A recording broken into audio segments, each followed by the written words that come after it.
ابو داؤد کی حدیث ہے،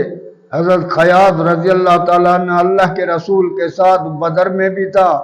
تو احد کی لڑائی میں بھی تھا،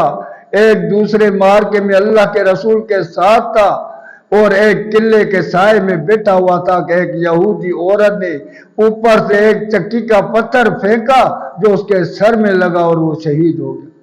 جب اس کے ماں ام خیاط کو پتا پڑا وہ اللہ کے رسول کے پاس آ گئی، صحابہ کرام نے کہا ہم نے دیکھا کہ وہ کو پورا نقاب پہنا ہوا تھا، ہم نے کہا کہ دیکھو اس کا بیٹا شہید ہو گیا ہے پھر بھی یہ پوری نقاب کے ساتھ آئی ہے، تو اس نے کہا میں نے اپنے جگر کا ٹکڑا گوایا ہے، حیا تو نہیں گوایا ہے۔ تو اللہ کے رسول نے فرمایا ام خیاط تیرے بیٹے کو 2 شہیدوں کا ثواب ہے۔ تو اس وقت بھی بیٹا شہید ہوا ہے لیکن پردے کا اتنا خیال تھا۔ آج ہمارے عورتوں